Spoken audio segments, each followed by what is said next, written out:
प्यारे बच्चों नमस्ते। पिछले क्लास में हमने सदाचार का तावीज़ नामक कहानी पढ़ा था। आज हम उसके अगले भाग देखेंगे। Take your textbook, page number 77. അപ്പം നമ്മൾ കഴിഞ്ഞ ക്ലാസ്സിൽ പഠിച്ചു അല്ലേ, രാജാവ് ഭ്രഷ്ടാചാർ കണ്ടിട്ടില്ല അല്ലേ. അപ്പോൾ വിശേഷജ്ഞരെ രാജാവ് വിളിച്ചു, അവരോട് ഭ്രഷ്ടാചാറിനെ കുറിച്ച് ചോദിച്ചു. അപ്പോൾ അവരെന്താ പറഞ്ഞത്? ഭ്രഷ്ടാചാർ രാജാവിൻ്റെ സിംഹാസനത്തിലുണ്ട് അല്ലേ. രാജാവ് അത് അറിഞ്ഞപ്പോൾ എന്ത് ചെയ്തു? അവിടെ നിന്ന് ചാടി എഴുന്നേറ്റ് ദൂരേക്ക് മാറി നിന്നു. ഇനി നമുക്ക് ഇന്ന് നോക്കാം, അതിൻ്റെ അടുത്ത ഭാഗം നോക്കാം. വിശേഷജ്ഞോനെ കഹാ, വിശേഷജ്ഞ പറയാണ്, ഹാ സർക്കാർ സിംഹാസൻ മേ ഹേ. അപ്പോൾ പറഞ്ഞു, ആ രാജാവേ, അങ്ങയുടെ സിംഹാസനത്തിലും ഉണ്ട് ഭ്രഷ്ടാചാറുണ്ട്. पिछले माह इस सिंहासन पर रंग करने के लिए जिसे बिल का भूखदान किया गया था. അപ്പോൾ കഴിഞ്ഞ മാസം അങ്ങയുടെ സിംഹാസനം കളർ ചെയ്യാൻ വേണ്ടിയിട്ട്, രംഗ് കർണേക്കേലി, അപ്പോൾ സിംഹാസനമൊക്കെ കളർ ചെയ്യാൻ വേണ്ടിയിട്ട് അങ്ങൊരു ബില്ല് പേയ്മെൻറ്റ് നടത്തിയിട്ടുണ്ടായിരുന്നില്ലേ. വഹ ബിൽ ചൂട്ടാത്ത, അപ്പോൾ ആ ബില്ല് എന്തായിരുന്നു? അത് കള്ളത്തരമായിരുന്നു. വാസ്തവമേ ദുഗുനെ ദാം കാത്ത, ഇത് സത്യത്തിൽ ഇരട്ടിയായിട്ട് വാങ്ങിച്ച പണമായിരുന്നു ബില്ല്. ആദാ പൈസ ബീച്ച് വാലെ ഖാ ഗയേ, അപ്പോൾ അതിൻ്റെ പകുതി പൈസയും ബീച്ച് വാലെ മധ്യസ്ഥൻ എന്ത് ചെയ്തു? എടുത്തു. ഖാ ഗയേ എന്ന് പറഞ്ഞാൽ തിന്നു, അതായത് അദ്ദേഹം എടുത്തു. ആപ്കെ പൂരെ ശാസൻ മേ ഭ്രഷ്ടാചാർ ഹേ. അപ്പം പെയിൻ്റ് അടിക്കാനായിട്ട് എന്തായിരുന്നു? ഒരു 100 രൂപയായിട്ടുണ്ടാവുമായിരിക്കും, പക്ഷേ 100 രൂപ വാങ്ങിച്ചിട്ടുണ്ടാവും. 50 രൂപയാണെങ്കിൽ പകുതി പൈസയും ആരെടുത്തു? ഇതിൽ ഇടയിൽ നിന്ന ആൾ എടുത്തു. അപ്പോൾ അതാണ് പറയുന്നത്, അവിടെ ഒരു അഴിമതി നടന്നു. ആപ്കെ പൂരെ ശാസൻ മേ ഭ്രഷ്ടാചാർ ഹേ, അങ്ങയുടെ ഭരണത്തിലും എന്തുണ്ട്? ഭ്രഷ്ടാചാർ നടക്കുന്നുണ്ട്. വഹ മുഖ്യതഃ ഗുസ്കെ രൂപമേ ഹേ, ഇവിടെ അങ്ങ് ഭരിക്കുന്ന ഈ നാട്ടിൽ പോലും ഭ്രഷ്ടാചാർ നടക്കുന്നുണ്ട്. അതിൽ ഒരു പകുതി മുക്കാൽ ഭാഗവും എന്താണ്? കൈക്കൂലിയായിട്ടാണ് ഭ്രഷ്ടാചാർ ഉള്ളത്. വിശേഷജ്ഞോं की बात सुनकर राजा चिंतित हो गए और दरबारियों के कान गंडे हो गए. അപ്പോൾ രാജാവും വിശേഷജ്ഞർ പറഞ്ഞത് കേട്ടിട്ട് രാജാവും അവിടെയുള്ള ദർബാരികളും കൊട്ടാരത്തിലുള്ള ആളുകളൊക്കെ എന്ത് ചെയ്തു? വളരെയധികം ചിന്താകുലരായി. ഇനിയിപ്പോൾ എന്ത് ചെയ്യും? ഭ്രഷ്ടാചാർ തൻ്റെ കൊട്ടാരത്തിലും അല്ലേ എല്ലായിടത്തും ഉണ്ട്, ഇനിയിപ്പോൾ എന്ത് ചെയ്യും? അവർ വളരെ ചിന്താകുലരായി. രാജാനെ കഹാ യേ തോ ബഡി ചിന്താ കി ബാത്ത് ഹേ. ഇപ്പം രാജാവ് പറഞ്ഞു, ഇത് വളരെ ആലോചിക്കേണ്ട ഒരു കാര്യമാണ്. ഹം ഭ്രഷ്ടാചാർ ബിൽക്കുൽ മിട്ടാന ചാത്തെ ഹേ. ഞങ്ങൾ എന്താണ്? ഈ ഭ്രഷ്ടാചാറിനെ ഇല്ലാതാക്കാനായിട്ടാണ് ചിന്തിക്കുന്നത്. ഫുള്ള് ഇല്ലാതാക്കി മാറ്റണം. വിശേഷജ്ഞോം തും ബതാ സക്തേ ഹോ കി വഹ കൈസേ മിട് സക്താ ഹേ. അപ്പോൾ വിശേഷജ്ഞരോട് ചോദിക്കുകയാണ്, നിങ്ങൾ പറഞ്ഞു തരുമോ അതെങ്ങനെയാണ് ഇല്ലാതാക്കുക? നിങ്ങൾക്ക് എന്തെങ്കിലും വല്ല ഐഡിയ ഉണ്ടോ ഈ ഭ്രഷ്ടാചാർ ഇല്ലാതാക്കാനായിട്ട്?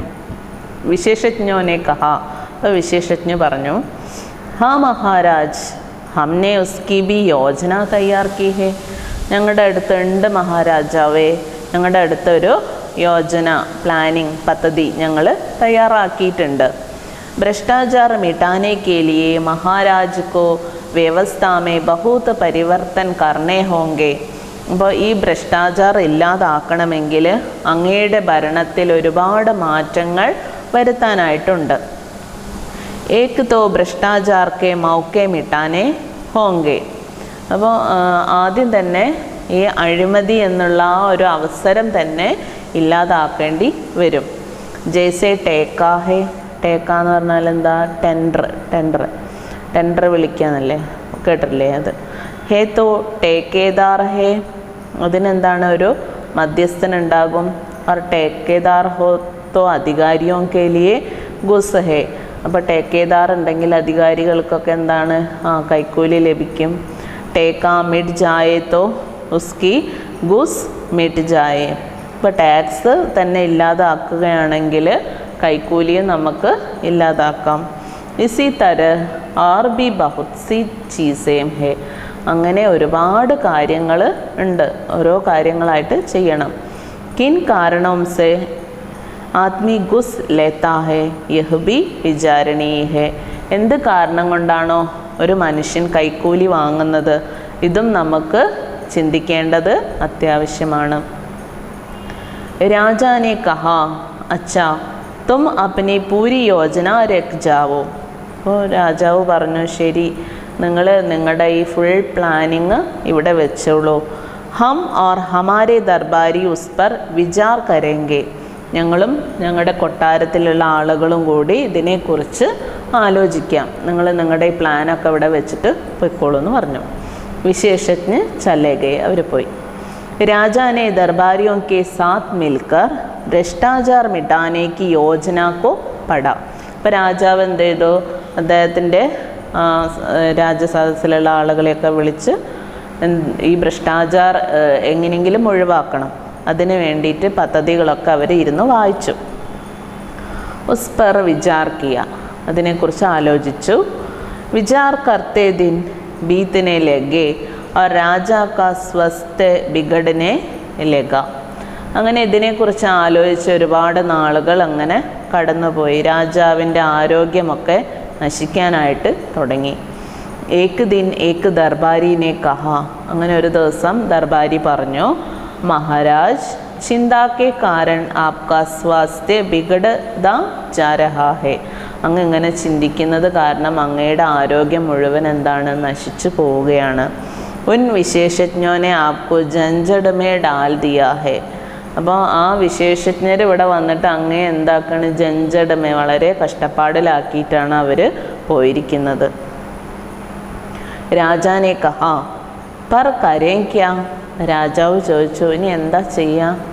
തും ലോഗോനെ ഭി ഭ്രഷ്ടാചാർ മിട്ടാനെ കി യോജന കാ അധ്യയൻ കിയാ ഹേ, തുമാരാ ക്യാ മത് ഹേ, ക്യാ ഉസേ കാം മേ ലാനാ ചാഹിയേ.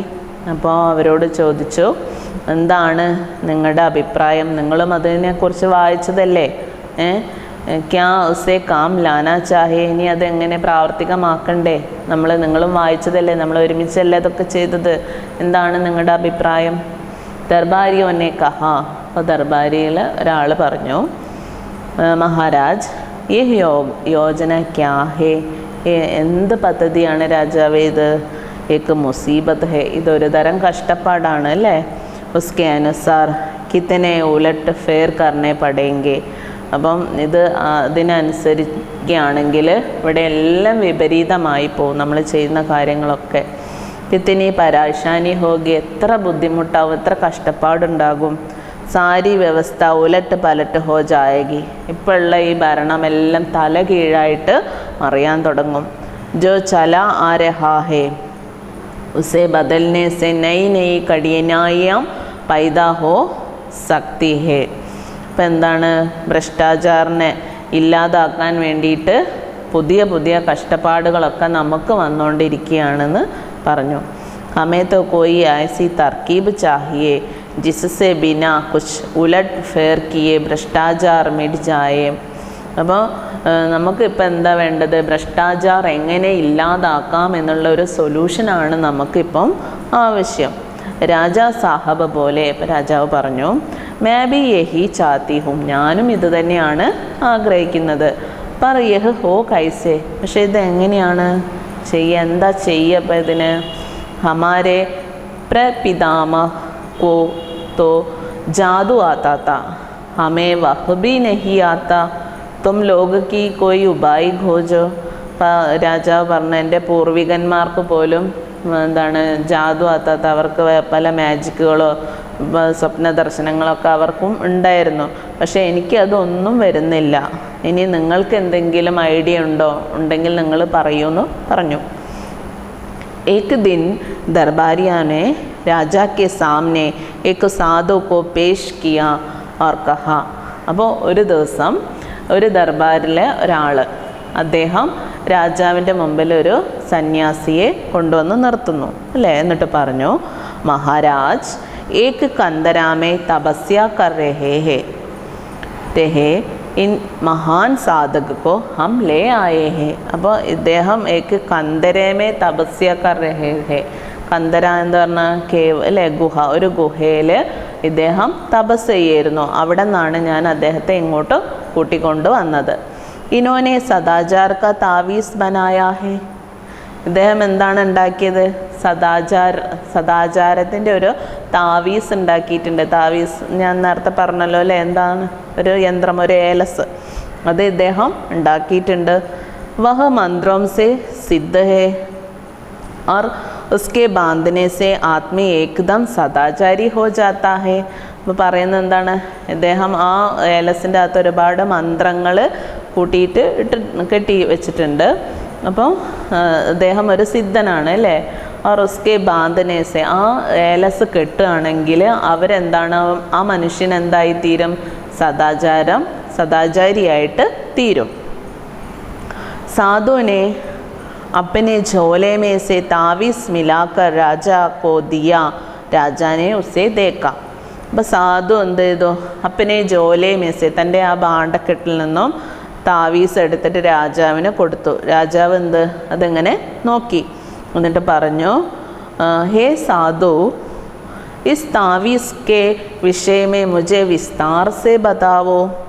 അപ്പോൾ രാജാവ് പറഞ്ഞു സാധുവിനോട്, നിങ്ങൾ ഈ താവീസിനെ കുറിച്ച് വളരെ ഡീറ്റെയിൽ ആയിട്ട് എന്നോട് പറഞ്ഞു തരൂ. ഇസ്സെ ആത്മീ സദാചാരി കൈസേ ഹോ ജാത്താ ഹേ.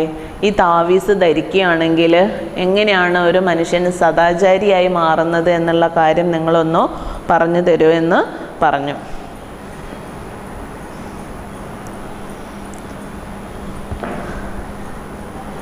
മിസ് എടുത്തത് വരെ നിങ്ങൾ വായിച്ച് നോക്കുക. आज इतना ही है. अगले क्लास में मिलेंगे. धन्यवाद.